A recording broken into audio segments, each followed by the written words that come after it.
우리 서로 인사합시다. 사랑합니다. 축복합니다. 감사합니다. 우리가 계속적으로 사도행전을 보고 있어요. 오늘은 사도행전 13장 넘어옵니다. 지난주에 13장으로 넘어갔고 드디어 사도 바울과 바나바가 선교 제1차 여행을 시작했습니다. 오늘은 그 선교 여행 장소가 등장을 하고요. 첫 번째 장소가 등장을 하고 거기서 나타나는 하나님의 일들이 나타나는데 오늘 특별히 우리가 두 가지를 볼 건데요. 먼저 이 선교 역사에서 하나님께서 어떻게 인도하시는가를 볼 것이며 또한 이 자리에서 그리스도인들로서 해야 될 일들, 우리가 살아야 될 방법들, 또한 그런 것들을 한번 살펴보려고 그래요. 자, 먼저 우리가 한번 살펴볼 건데요. 4절 말씀을 먼저 같이 보고 시작하도록 하겠습니다. 같이 보면 4절 말씀을 읽겠습니다. 시작. 두 사람이 성령의 보내심을 받아 실루기아에 내려가 거기서 배 타고 무로에 가서. 자, 이제 우리가 성경 공부라든지 여러 가지 바울을 연구할 때 가장 중요한 게 선교 여행지예요. 첫 번째 1차, 2차, 3차까지도 바울이 선교 여행을 떠나게 되는데 오늘은 1차 여행 첫 번째 장소가 등장을 합니다. 어디로 갔느냐면 4절 말씀 보면 실루기아에서 배를 타고 어디로 갔습니까? 구브로에 갔어요. 구브로는 제가 지난주에 설명해 줬을 거예요. 터키 남쪽에 있는 섬이라고 말씀드렸죠. 자, 구브로에 대해 다시 한번 설명해 드리자면 구브로는 안디옥 교회에서 약 95km 남서쪽으로 내려가면 섬이 보이는 곳이에요. 그러니까 그렇게 먼 곳이 아니라 첫 번째 여행지로서는 최적의 장소를 뽑지 않았는가 싶은 생각이 들어요. 그런데 이것이 사람이 답사를 해서 뽑은 것이 아니라 성령께서 이들을 이렇게 이끌어간 거예요. 4절 말씀 보면 성령이 보내심을 받았다 이렇게 말하는 거 보면 사람의 힘이 아니라 하나님께서 그런 마음을 주신 거죠. 그래서 구브로에 갔는데 구브로에 관한 이야기는 성경에 2번 정도 나와요. 제가 지난주에 설명해 드렸는데 사도행전 4장 36절을 보면 바나바의 고향이 구브로였다 이렇게 얘기 나오고 있어요.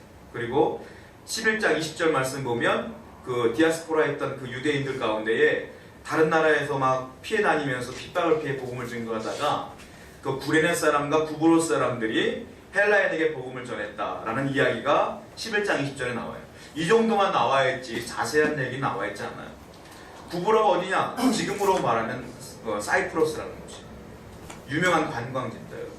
굉장히 유명한 곳인데 이 당시는 구브로라고 불렸지요. 사이프러스로 불리지 않고. 자, 그런데 여기서 이제 우리가 생각해야 될 게 있어요. 구브로에서 도착한 곳이 어디냐? 이제 5절 말씀 보면 살람이라고 하는 곳에 도착을 해요. 살람. 이제 구브로라는 섬, 큰 섬이 있고 살람이라고 하는 도시가 있는 거야. 무슨 말씀인지 알죠? 구브로 따로 살람이 따로가 아니에요. 구브로 안에 있는 살람이라는 곳에 도착을 했는데 구브로 섬 가운데 동쪽 해안에 있는 섬입니다. 여기가. 그런데 5절 말씀 보면 쭉 넘어보면 이 사람들이 누구에게 복음을 전했느냐 하면 유대인들에게 복음을 증거하기 시작해요. 참 우리가 여기서 고민해야 부분이 있는데 마가복음 7장에 보면 예수님께서 수로보니게 여인에게 이렇게 말하거든요. 예수님 내 딸을 고쳐주십시오 라고 했을 때 예수님께서 자녀의 떡을 취하여 개들에게 던지기 마땅치 않다 이렇게 얘기를 해요. 그래서 그만큼 유대인들은 선민이고 이방인들은 개와 같이 취급을 했었잖아요. 근데 예수님은 그건 테스트한 거지 예수님이 정말 그들을 그렇게 바라보는 건 아니에요. 그거에 맞춰서 자 구브로까지 와서 헬라인이 아닌 유대인들에게 복음을 증거하는 거 보면 바울도 똑같은 사상을 갖고 나가는 것이 아니냐라고 오해할 수 있는데 그렇지 않습니다. 바울은 알다시피 이방인 선교사예요. 유대인보다 이방인들을 더욱 사랑했던 사람이에요, 사실은. 그런데 왜 유대인들에게 복음을 먼저 증거했느냐면 이들이 이제 핍박을 받고 도망 나온 사람들이잖아요. 해외에서 아무것도 없이 고생하며 정착한 민족이란 말이에요. 그러다 보니까 바울 입장에서 볼 때는 또한 바나바 입장에서 볼 때는 이들이 너무 안타까운 거예요. 그리고 애잔한 거야. 그러니까 먼저 내 그 유대인들 예수 믿는 것 때문에 핍박받던 그 사람들을 먼저 만나보는 것이 이들의 마음에는 원래 동정과 사랑이 다시 솟아오르는 게 당연한 것 같다고 생각이 들어요. 그런 마음으로 간 거예요. 그래서 복음을 증거하다가 먼저 유대인들에게 복음을 증거하기 시작하는데 동쪽 해안 살라미서부터 계속 전하기 시작합니다. 어디까지 가느냐? 반대편 서쪽에 있는 오늘 성경에 나오는 바보까지 가요. 이 바보가 우리가 욕하는 바보가 아니라 그 도시 이름이 바보예요. 바보까지 도착을 해요. 여기는 서쪽 해안 도시야. 그러니까 살람이라고 하는 동쪽 해안 도시서부터 서쪽 해안 도시까지 가로질러서 복음을 계속 증거하게 되는 거예요. 약 150km 정도 되거든요. 150km를 계속 복음을 증거하면서 가는 거예요. 여기 바보에는 어떤 일이 있냐면 구브로라고 하는 이 섬 자체가 아프로디테라고 하는 그 여신에게 바쳐진 섬이에요. 그들에게 이방신이지 않습니까? 근데 바보가 뭐냐면 아프로디테 신전이 있는 곳이 여기예요. 또. 그러니까 얼마나 그리스도에 대한 복음이 무지한 곳이며 이방신들이 강력한 곳인지 우리가 충분히 이해해 볼 수가 있는 곳이에요. 그런데 또 성경을 또 보게 보면 누가 또 등장을 하냐면 서기오 바울이라는 사람이 등장을 합니다. 여기 보면 바울과 이름이 똑같아요. 사도 바울과. 서기오 바울은 직분이 서기오예요. 직책이. 서기오라고 하는 직책이 어떤 직책이냐면 로마의 가장 강력한 정권을 가진 사람이 누구냐? 원로원이지 않습니까? 그 당시에. 그 원로원에서 전권을 위임한 사람이 서기오예요. 굉장한 직책을 가진 사람이에요. 그러니까 구브로의 총독인데 원로원의 전권을 위임받은 사람이에요. 이 사람은. 그리고 이 서기오는 또 어떤 힘이 있느냐면 원로원을 투표할 만한 투표권도 있어요. 그러니까 이 사람은요 로마인 중에서 핵심 멤버예요. 정치인 중에서 핵심 멤버예요.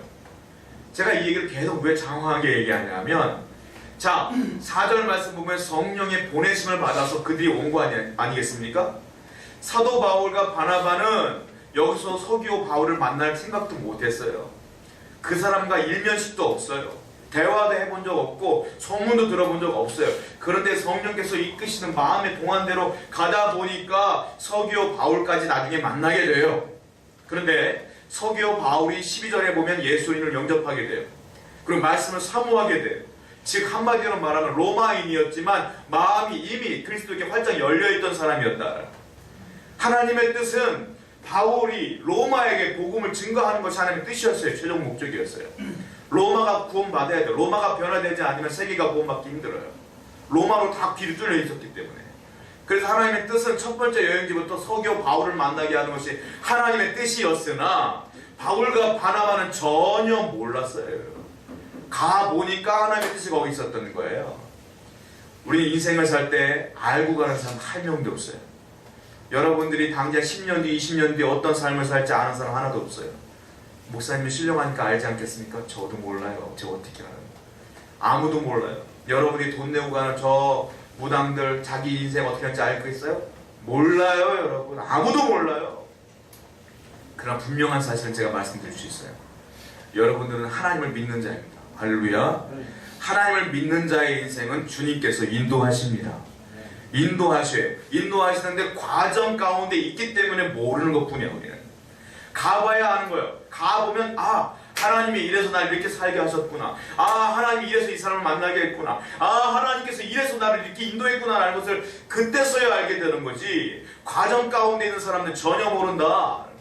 근데 가봐야 한다. 할렐루야. 그러므로 여러분들의 인생 가운데의 과정에 있는 자이기에 여러분들은 항상 하나님이 그런 날 인도하고 계셔.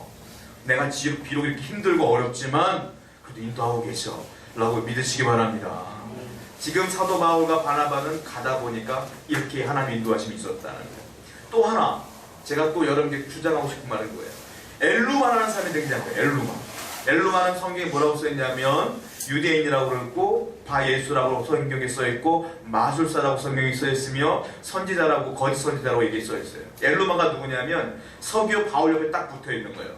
한마디로 말하면 우리나라 같은 경우는 여러분 대기업 총수들 옆에 무당 끼고 있는 거 아시죠? 다들 아시죠? 어려운 일들이 있을 때마다 그들에게 묻고 그런 얘기가 있잖아요. 예전부터 그런 거예요. 그러니까 이 사람이 옆에 딱 있는 거예요. 서기오 바울 옆에. 그리고 이 사람이 서기오 바울이 뭘 물어볼 때마다 점치듯이 얘기를 해주는 거야. 마치 이렇게 해야 됩니다. 이렇게 해야 됩니다. 그런데 놀라운 건 다 거짓말이야. 다 거짓말. 하나님 외에는 인생을 알 수 있는 사람 아무도 없어요, 여러분. 그런데 다 거짓말이야. 거짓말인데 진짜인 것처럼 속여서 연기하는 거야. 사도 바울이 그걸 나중에 보게 돼요. 사람들 거기 속는 거야. 돈 내면 속는 거예요. 거기다 속았어요. 그런데 이 사람이 얼마나 많은 권세가 있었느냐면 나중에 사도 바울이 이 서기오 바울에게 복음을 증거할 때 이걸 방해할 정도로 총독이잖아요. 총독이 복음을 받아들이려고 하는데 그걸 방해할 정도의 굉장히 세력이 강했다는 거예요. 한마디로. 나중에 군사력도 있었을 것이고 힘도 있었을 거예요. 자, 깨달아야 될 게 있어요. 뭐냐? 사도 바울이 첫 번째로 보내심을 받아 복음을 증거하는 첫 번째 선교 여행이에요. 그래 첫 번째 만난 게 뭐냐? 엘루마야. 엘루마가 뭐예요? 방해해요. 복음을 목전하게 방해해요. 기억해야 돼요. 예수님의 복음을 증거하는데 사단은 가만히 있지 않아요. 반드시 방해가 있어요. 여러분 처음에 여러분들 못된 신앙인들은 그걸 모를 거야. 내가 어렸을 때부터 엄마가 나를 잉태한 때부터 계속 교회를 다녔기 때문에 교회 문화가 내 문화야. 헌금하는 거 자연스러워. 우리 애들도요 교회 갈 때마다 1,000원, 500원 헌금하는 거 자연스러워요. 나도 어렸을 때부터 헌금하는 거 자연스러워. 어른이도 헌금하는 거 자연스러워. 이게 기독교 문화 가운데 성장했기 때문에 그래요. 그런데 기독교 문화 가운데 성장하지 않고 나이 먹어 예수 믿는 사람도 있어요. 이런 분들은 기독교 문화가 생소해요. 헌금하는 거라든지 기도하는 거라든지 예배하는 것들은 이거는 큰 결심이 있지 않고는 힘들어요 사실은. 자 그런데 문제가 뭐냐면 내가 예수를 영접할 때에 모든 것이 평탄하지 않다 이거예요. 왜냐? 사단이 방해해요. 신앙 갖지 못하도록 믿음 갖지 못하도록 사랑하는 이들로부터 방해하든지 바쁜 현실 가운데 바쁘게 함으로 방해하든지 여러 가지 신앙 갖지 못하도록 방해해요. 사도 바울이 처음에 복음을 증거하는데 엘루마가 방해했던 것처럼 사도 바울도 방해했는데 내가 예수 믿는 거 방해하지 않겠어요? 그 위대한 사도 바울도 방해했는데 예수님이 사역하기 전에 40일 동안 금식 기도한 다음에 사역하는데 사단이 먼저 방해했는데 예수님도 방해했는데 우리 같은 사람 방해하지 않겠냐는 거예요. 기억하십시오. 사단의 방해는 언제나 있다. 그래서 교회가 할 일이 있어요. 예수 믿는 사람들이 첫 번째로 해야 될 일이 있어요. 뭐냐? 영적 전쟁을 치워야 돼요. 영적 전쟁. 영적 전쟁이 뭡니까? 사도 바울이 잘 얘기해주고 있어요. 보겠습니다. 성경 말씀 보겠습니다. 우리 로마서 8장 12절부터 14절을 한번 보세요. 도대체 영적 전쟁이 뭐냐? 사단과 싸우는 것이 무엇이냐? 뭐 칼 갖고 싸우는 거 아니에요. 사단은 보이지 않습니다. 자, 로마서 8장 12절부터 14절까지 한번 읽어보세요. 자, 읽겠습니다. 시작. 그러므로 형제들아 우리가 빚진 자로 내 육신에게 져서 육신대로 살 것이 아니니라. 너희가 육신대로 살면 반드시 죽을 것이로되 영으로서 몸의 행실을 죽이면 살리니 곧 하나님의 영으로 운동을 받는 사람은 곧 하나님의 아들이라. 자, 우리가 빚진 자로 내 육신에게 지면 안 된다 이렇게 말하고 있어요. 한마디로 말해서 너희가 육신대로 살면 반드시 죽을 것이로되 영으로서 몸의 행실을 죽이면 살리라. 이게 무슨 말이냐? 영적 전쟁은 뭐와 뭐의 싸움이야? 육과 영의 싸움이다 이 말이에요. 육이 뭐예요? 내가 육신이 원하는 걸 하는 거야. 세상 사람들이 육이 원하는 대로 살아가요. 알겠어요? 음란합니다. 세상이 얼마나 음란한지 몰라요. 그건 내 본능이야. 본능대로 살아가는 거야. 그런데 영은 그것을 원하지 않아. 하나님의 영은 거룩하기를 원해. 그것들을 죽여야 돼. 영대로 살아가면 내 영이 죽는다. 육대로 살아가면 내 영이 죽는다 이 말이에요. 그럼 영대로 살아가면 내 육이 죽고 내 영은 영원히 사는 거다 이 말이에요. 여러분 그러므로 영과 육의 싸움에서 승리하시기 바랍니다. 세상 사람들이 추구하는 대로 사는 것은 육의 사람이에요. 그러나 영의 사람은 뭐냐? 하나님이 살기를 원하는 대로 사는 게 영의 사람이다. 항상 그렇게 살아야 될 줄로 믿습니다. 또 영적 싸움이 뭐냐? 에베소서 2장 1절부터 2절 보세요. 또 거기 나와 있어요. 에베소서 2장 1절부터 2절입니다. 에베소서 2장 1절부터 2절까지를 한번 같이 읽어봅시다. 시작. 그는 허물과 죄로 죽었던 너희를 살리셨도다. 그때 너희는 그 가운데서 행하여 이 세상 풍조를 따르고 공중의 권세 전쟁을 따랐으니 곧 지금 불순종의 아들들 가운데서 역사하는 영이라. 예수님은 나의 허물과 죄로 죽었어요. 죽었던 나를 위해 돌아가시며 살리신 분이라고 써있는 거예요. 그런데 우리는 어떻게 해요? 이 세상 풍속을 쫓으며 악한 마귀의 뜻대로 살아가고 있다 이 말이에요. 이 말은 무슨 말이냐면 세상 풍속을 쫓는다. 이게 무슨 말입니까? 이게 세속화된다는 거예요. 세속화. 그리고 이 반대말은 뭡니까? 거룩함.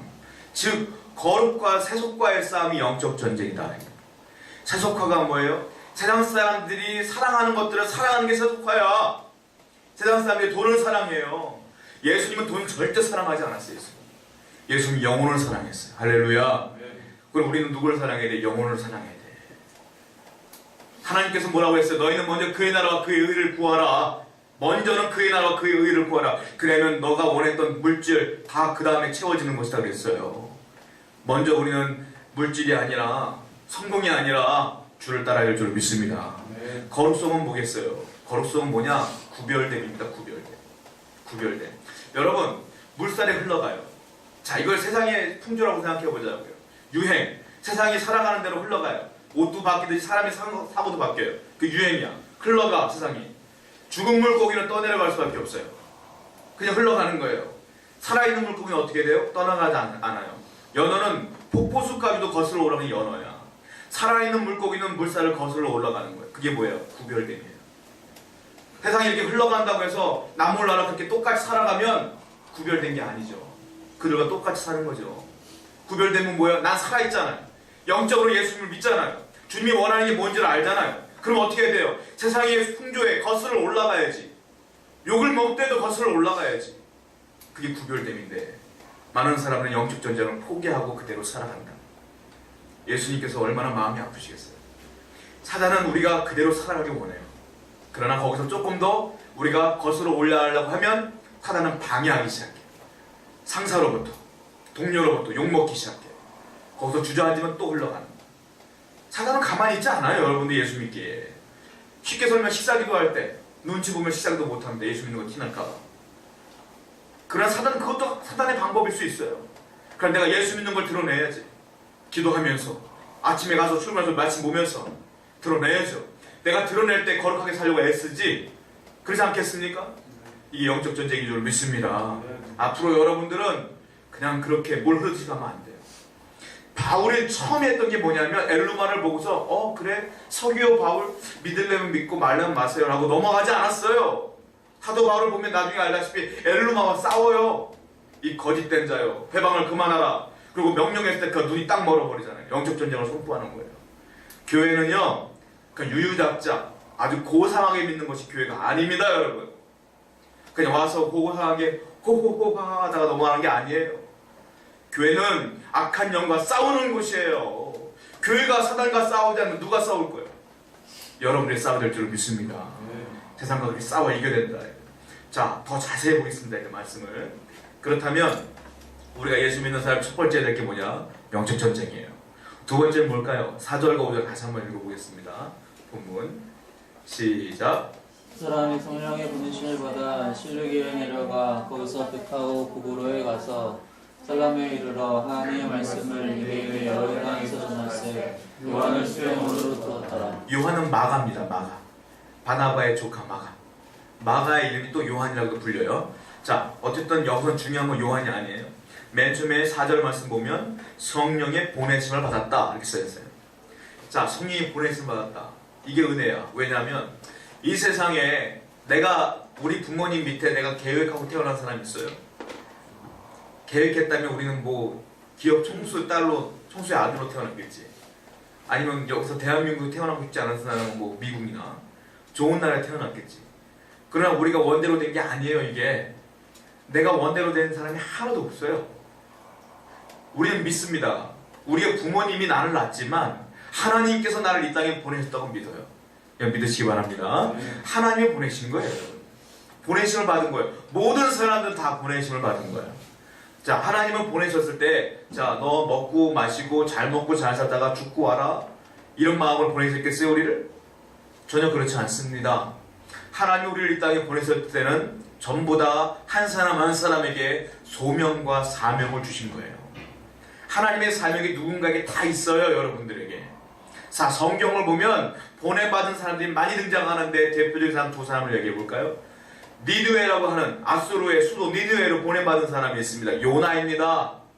요나는 주님께서 하나님께서 보냈어요. 니느웨로 보내서 요나에게 원했던 게 있어요. 요나가 뭐 했어요? 복음을 증거했어요. 하나님을 믿어라, 회개하라. 그렇지 않으면 너는 멸망할 것이라. 결국 그들이 회개하며 돌이켰어요. 그 이후로 요나의 행적은 드러나 있지 않습니다. 끝. 보냄받은 사람이 해야 될 게 있어요. 뭡니까? 복음 증거예요. 이게 사명이에요. 그러면 끝난 거예요. 그 사명이 다 한 거예요. 그 다음에 누가 보냄받아요? 빌립 집사. 자, 디아스포라가 되어 사마리아 도망갑니다. 도망가는 곳마다 복음을 증거하여 사마리아의 땅이 병고침 받고 난리가 났어요. 이제 거기 교회를 세울 때 난리가 났어요. 그런데 하나님께서, 성령께서 빌립에게 말씀하시죠. 가사로 가라. 그리고 그가 사마리아를 포기하고 가사로 가다 누구를 만나요? 에티오피아 내시를 만나요. 그가 성경을 읽는데 무슨 뜻인지 못 알아먹겠는 거야. 그래서 그에게 성경을 가르쳐주고 그가 세례를 받지 않습니까? 에티오피아 내시가 왜 예루살렘까지 왔을까요? 그 이유가 있어요. 뭐냐면 예전에 솔로몬 왕이 모든 왕들을 초청했을 때 에티오피아의 여왕도 왔어요. 와서 그때 유대교를 가지고 본국으로 돌아갑니다. 그래서 거기서 에티오피아의 기독교가 유대교가 세워지게 되는 거예요. 그래서 거기서 정치인 가운데에 에티오피아 내시가 여전히 유대교를 갖고 있는 사람으로서 온 겁니다. 대표성을 가지고. 그런 상황이었던 거예요. 근데 빌립이 그에게 세례를 주고 그가 본국으로 돌아갑니다. 그러면서 에티오피아가 기독교 국가로 바뀌죠. 그게 콥틱 교회, 콥틱 처치라고 해요. 지금도 콥틱 교회가 있어요. 그 아프리카에 시작된 그 콥틱 교회, 이집트부터 시작됐던 교회가 거기에 있는 거예요. 여러분, 빌립이 한 게 뭐예요? 보냄받은 빌립이 한 게 뭐예요? 복음 증거하는 거예요. 주님은 여러분들에게 복음 증거하기를 원해요. 이게 사명인 줄 믿습니다. 이 땅에 태어나서 성공하다 돈 많이 벌다 그냥 와라 이러려고 하나님 보내자는 거예요. 하나님 그러지 않았어요. 죽어가는 영혼들을 위해 살아라. 그들에게 복음을 증거하라. 이게 하나님 뜻인 줄 믿습니다. 여러분, 저는 시골 사람이라 논에서 일하시는 분들을 많이 봤는데 여러분 그 물고 튼다는 얘기를 아세요 혹시? 비가 막 내리면 논 옆으로 또랑으로 이렇게 물이 흘러가요. 그때 지금이야 뭐 수로가 잘 돼 있고 물을 막 댈 수가 있지만 그때는 어려우니까 논의 흙을 삽으로다가 물고를 터요. 이렇게 옆에. 그럼 물이 흘러다가 물이 탁 내 논으로 들어오는 거예요. 이게 물고 튼다는 거야. 여러분, 물고 트는 거가 학력이 필요할까요? 물고 트는 일에? 아니면 엄청난 힘이 들어갈까요? 그렇지 않습니다. 삽질 몇 번이면 끝나는 거예요, 사실은. 하나님은 참 은혜로운 분이라 선인이나 악인이나 모든 이에게 뭘 줬어요? 햇빛을 줬어요. 때로는 비도 줘요. 단비도 줘요. 은혜를 줘요. 그런데 하나님께서 유일하게 모든 이가 받지 않는 게 있어요. 그게 뭔지 아십니까? 복음입니다. 복음은 가만히 있다고 받아들이는 게 아닙니다, 절대. 누군가 물가를 터줘야 되는 거예요. 복음의 빛이 흘러갈 때, 물이 흘러갈 때 누군가 삽질해갖고 물꼬를 터주지 않으면 복음이 들어가지가 않는 거예요. 아시겠어요? 그게 학력이 필요해요? 말빨이 필요해? 쉽게 말하면? 아니면 설득력이 필요해요? 카리스마가 필요해요? 아니요. 그냥 물고 튀는 일을 하는 사람이 필요한 거예요. 저는 여러분들이 물고 튀는 복음의 전도자가 되길 원해요. 아멘. 어려운 거 아니에요. 그냥 하는 거야. 그냥 하는 거예요. 자격이 필요하지 않아. 그냥 하는 거예요. 근데 많은 사람들은 그걸 못해요. 우리 회개될 줄 믿습니다. 이게 사명입니다. 이게 예수 믿는 사람들이 해야 될 거예요. 자, 두 번째로 볼까요? 6절부터 우리 8절까지 보고 그 다음에 12절도 같이 볼게요. 6, 7, 8절을 먼저 듣겠습니다. 시작. 산만으로 지나서 과거에 이르러 바에스라는 유대인 거짓 선지자의 마술사를 만나니 그가 총독 서기오가 함께 있으니 서기오가 어른 지혜 있는 사람이라 바나바와 사울을 불러 하나님의 말씀을 듣고자 하더라. 이 마술사 엘르마는 이 일을 번역하면 마술사라. 그들을 대적하여 총독으로 믿지 못하게 했으니. 우리 12절 말씀도 읽어볼게요. 시작. 이에 총독이 그렇게 한 것을 보고 주야 진노하게 여깁니다. 아멘. 자, 보세요. 자, 서기오 바울이 나오는데 7절 말씀 보면 총독 서기오 바울과 함께 있으니 서기오 바울은 어떤 사람이라고 써 있습니까? 지혜 있는 사람이라 이렇게 써 있어요. 왜냐하면 왜 지혜 있는 사람이라고 불리냐면 이 서기오 바울이요 사도 바울을 통해 말씀을 듣기를 원했어요. 근데 그 성경에서 누가는 그걸 어떻게 표현하냐면 참 지혜 있는 사람이다 이렇게 말하는 거예요. 그 12절 말씀 보면 그 총독이 그렇게 된 것을 보면 믿으며 주의 가르치심을 놀랍게 여기니라. 사도 바울이 가르치는 하나님의 말씀을 보고 믿으며 그리고 놀랍게 여기니라 이렇게 나오고 있는 거예요. 즉 누가 지혜로우냐? 말씀을 공부했던 말씀을 받아들였던 이 사람이 지혜로운 사람이라고 얘기하는 거예요. 여러분 세상에는요 공부를 해야 돼요. 공부하시는 여러분들 이 땅이 이게 편해진 이유가 우리가 공부를 많이 해서 그래. 사실은 어떤 자연과학 같은 공부를 많이 하면 과학자가 되죠. 우리가 이렇게 지금 예배 드릴 수 있는 건 마이크가 이렇게 성능이 좋은 이유는 과학자들이 마이크를 만들었기 때문에 기술자들이 만들었기 때문에 공부를 했기 때문에 만든 거예요. 우리가 이렇게 대낮 이렇게 어두운 데서 환하게 예배 드릴 수 있는 이유는 전기가 있었기 때문에 가능한 거 아니겠습니까? 공부를 하는 건 중요해요. 그런데 공부보다 더 위대한 공부가 있어요. 과학보다 더 위대한 공부가. 사람 공부예요. 왜냐면 아무리 공부를 많이 해도 인격이 안 돼 있으면 자기만 알아. 남이 없어. 알죠? 똑똑한 사람들 자기만 아는 거. 참 문제가 있는 사람들이 많아요. 정치인이나 경제인이나 자기만 아는 사람 너무 많아요. 그래서 사람 공부가 필요한 거예요. 윤리가 필요하고 도덕이 필요하고 그래야지 사람 사는 방법을 알고 이렇게 하는 것이 사람 됨됨이고 사람과의 예의고 이걸 알게 되는 거예요. 그걸 모르고 그냥 과학 공부만 하면 위험하게 되는 거예요. 그런데 사람 공부보다 더 위험한, 더 위대한 공부가 있어요. 하나님 공부예요. 왜? 사람이 하나님으로부터 나온 거예요. 하나님이 만드셨기 때문에 하나님 공부가 그렇게 위대해요. 독일에서는 가장 위대한 공부를 뭘로 취급하는지 아세요? 신학. 신학이 모든 학문 중에 가장 위에 있어요. 독일. 신학을 연구하기가 그렇게 어려워요. 사실. 저도 신학을 공부했지만 히브리어 헬라어부터 공부하기가 굉장히 어려웠어요. 사실. 왜냐? 다른 거는 내가 실험도 해볼 수가 있고 다른 거는 내가 눈으로 봐가며 의학이라든지 뭐 실험해보면서 내가 연구해볼 수가 있는데 하나님은 보이지가 않아. 그분의 증거가 없어. 소위 말하는 사람들 말하는 그걸 가지고 연구하기가 힘이 들어요. 사실. 믿음 가지고 하는 거거든. 사실. 쉽지가 않아. 자, 하나님 공부를 해야 돼요. 하나님 공부가 가장 위대해요. 하나님 공부가 뭐겠어요? 성경 공부예요. 말씀을 파는 게 하나님 공부인 줄 믿습니다. 그렇다면 누가가 평가했을 때 말씀을 받아들였던 서기오 바른 지혜로운 사람이라고 했다면 반대말은 뭐겠어요? 말씀을 받아들이지 않은 사람들은 미련한 자다라고 표현하는 겁니다. 말씀을 공부하고 연구하고 사랑하는 사람이 지혜로운 자임을 믿습니다. 그러므로 예수 믿는 사람들이 해야 될 일이 뭐냐? 말씀 공부예요. 말씀 공부를 위해서는 내가 시간을 할애해야 되는 거예요. 포기해야 되는 거예요. 그 안에 하나님의 진리가 있어요. 왜냐하면 사도 바울이 그렇게 말했어요. 믿음은 뭐로부터 나온다 그랬어요? 말씀으로부터 나온다 그랬어요. 말씀을 들을 때 온다 그랬어요. 모든 것은 말씀으로부터 시작돼요. 말씀이 없이는 믿음이 생길 수가 없어요. 여러분 그러면 말씀을 사모하시기 바랍니다.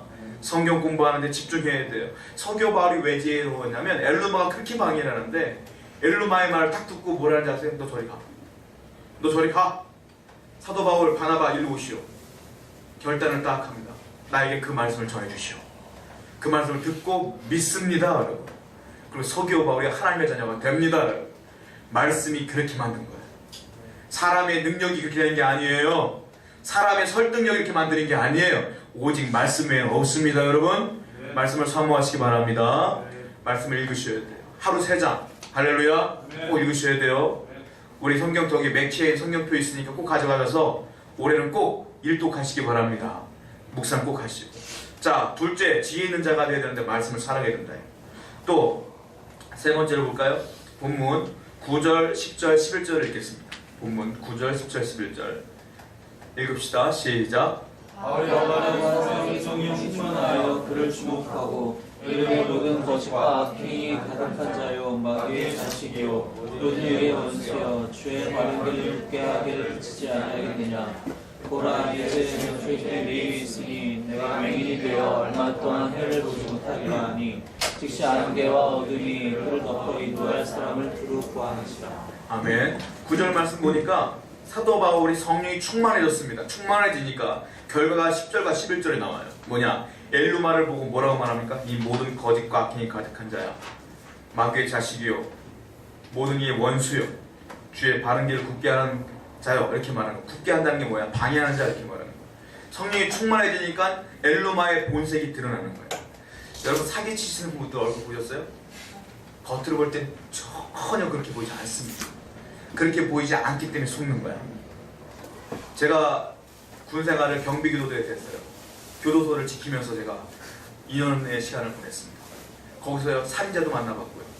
사기꾼도 만나봤고 다양한 범죄의 소유자를 다 만나봤습니다. 가장 인상이 좋은 게 누구냐? 사기치신 분들이에요. 인상이 그렇게 좋으셔서 목사 같아요. 제 얼굴 보면 왔어요. 진짜 너무너무 인자해 보여요. 근데 사기가 몇 범이나 되더라고요. 나중에 사람 겉으로 볼 때 전혀 몰라요. 여러분.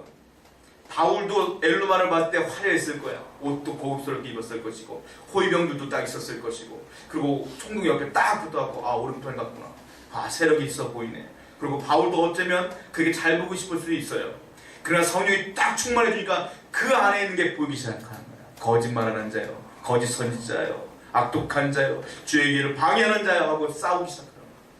성령이 충만하면 내 의지가 아니라 하나님이 보여주는 걸 보게 돼요. 자 그렇다면 예수 믿는 사람이 해야 될 게 뭡니까? 성령 충만입니다. 성령 충만할 때 비슷한 단어들이 굉장히 많아. 성령의 내주하심, 성령께서 충만하심, 성령 세례 뭐 이런 것들이 많이 있는데 제가 간단하게 구별시켜 드릴게요.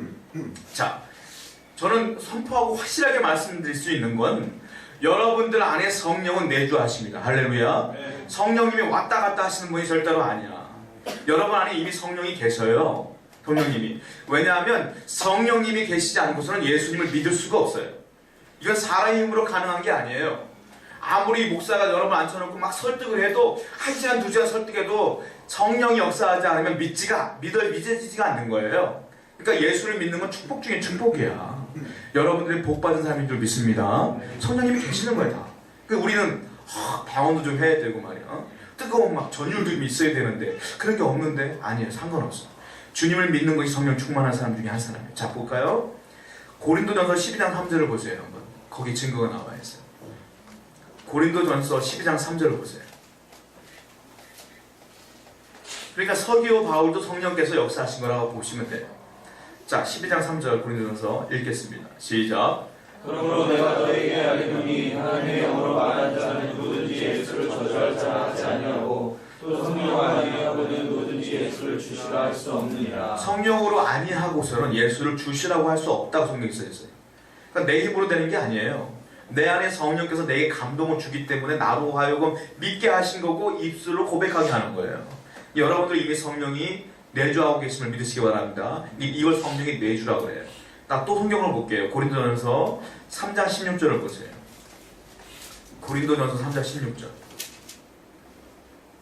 자 읽겠습니다. 시작. 너희는 너희가 하나님의 성령인 것과 하나님의 성령이 너희 안에 계시는 것을 알지 못하느냐. 하나님의 성령이 누구에 계세요? 너희 안에 있다 이 말이에요. 우리 안에 계시는 것을 모르고 사는 거야. 우리는 있어요. 계셔요. 내주하고 계심을 믿으시기 바랍니다. 그러니까 여기 와서 지금 우리가 함께 예배하고 있는 거예요 지금. 자 그런데 우리가 헷갈려하는 게 뭐냐, 성령 세례예요. 성령 세례. 성령 세례와 성령 충만은 약간 달라요. 성령 세례는 쉽게 말씀드리면 외부적인 힘이 강한 거야. 외부적인 힘이 어떤 집회 같은 데 가면 외부적으로 탁 나를 건드려요. 성령께서. 그러면 방언이라는 것도 나오고 은사도 나오고 눈물도 나오고 회개도 나오고 그런 거야. 이 외부적인 힘인 거야. 그런데 이거 가지고 이것이 영원하진 않아요. 이것이 식기도 하고 강해지기도 하고 그러는 거야. 그러니까 식어지면 주님이 날 떠났나 보다 오해하고 교회 나오지 않고 믿음이 약해지고 이런 경우가 종종 있어요. 절대 그렇지 않다 이거예요. 자 그럼 성령 충만은 뭐냐? 이거는 외부적인 힘이 아니라 내적인 열매예요. 내적인 열매. 성령대로 끊임없이 살다 보면 열매가 맺혀지게 돼요. 이게 성령 충만한 사람이라는 거예요. 자 성경을 보겠습니다. 갈라디아서 5장 22절부터 23절을 보세요. 갈라디아서 5장 22절부터 23절입니다.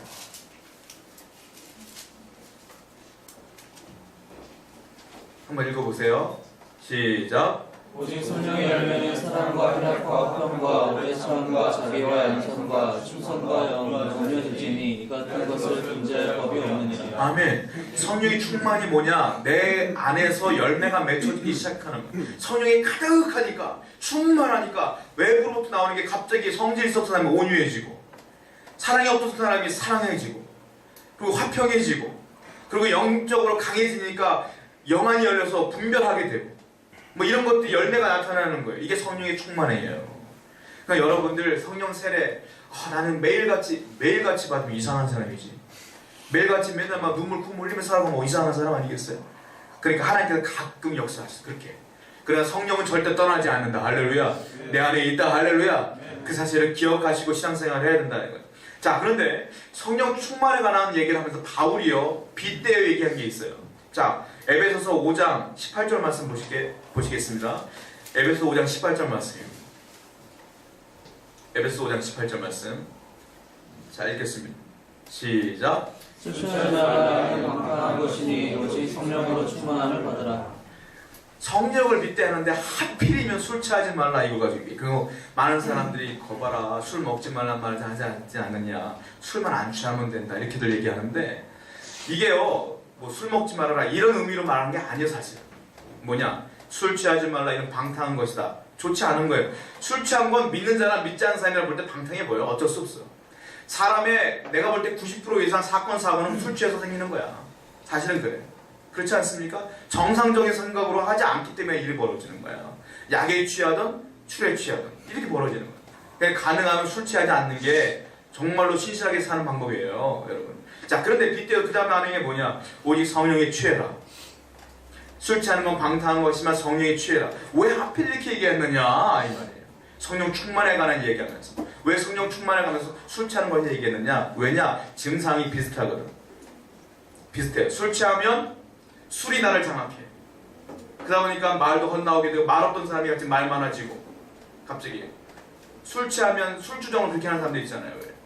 갑자기 옷을 벗어 막 돌아다니다든지 뭐 그거는 정상적인 사람이 아니죠. 아무리 봐도. 그러니까 술이 날 장악하면 나중에 아침에 일어나면 필름이 끊긴 거야. 일명. 기도내에 있으면 몰라. 내가 아닌 거지. 성령의 취함도 비슷하다 이 말이에요. 성령이 취하면 성령이 나를 장악한다. 내 의지가 아니라 내 뜻이 아니라 내가 의지하지 않은 걸 보게 되고 말하게 되고 행동하게 된다. 비슷하다 이거예요. 그 말을 하는 거예요 사실은. 그러니까 너희들은 가능하면 성령의 충만함을 받으라. 할렐루야. 이것이 옳은 것이고 이것이 복이다 이렇게 말하는 거예요 하나님께서. 자, 그런데 성령의 충만함을 받아라 이 말은 시제를 보게 되면 현재 수동형입니다. 현재 수동형. 현재형이기도 하면서 받으라 했기 때문에 수동형인 거야. 그러니까 이걸 해석해 보자면 성령의 충만함을 받으라 받으라 받으라 계속 받으라 받으라야. 지금도 받고 내일도 받고 계속 현재 받으라 받으라 유지하라. 할렐루야. 성령의 충만함을 유지하라. 유지하라. 유지하라는 거야 하나님께서. 그리고 수동형이기 때문에 너의 힘을 못 받는다. 구하라. 그분께 구하라. 어떻게 받느냐? 첫 번째 회개해야 됩니다. 회개. 왜냐? 성령은 더러운 죄와 공존할 수가 없습니다. 믿습니까? 그러면 매일같이 회개하지 않으면 성령의 충만함을 할 수 없어요. 제가 여러분에게 기도할 때 항상 회개하라고 그러잖아요. 그 이유가 있어요. 내가 더러움을 내 몸에 몰아붙이지 않으면 성령께서 역사하지 않아요. 그래서 죄를 깨끗이 회개하라. 두 번째, 말씀을 사모해라. 왜냐? 성령은 반드시 말씀과 함께 옵니다. 말씀 없이는 오지 않습니다. 성령이 말씀 없이 온다? 성령 아닙니다, 여러분. 내 감정입니다, 여러분. 성령은 항상 말씀을 읽는 도중에 깨달음이 오고 읽는 도중에 역사되는 거예요. 세 번째로 기도하라. 기도하지 않으면 하나님의 뜻을 구분하기가 어렵습니다. 쉬운 거야. 회개하라, 말씀 보라, 기도하라. 할렐루야. 여러분 성령 충만하기 위해서는 항상 세 가지를 계속 병행하면 반드시 성령이 내주하는 성령께서 충만히 역사하실 줄로 믿습니다. 열매가 나타날 줄로 믿습니다.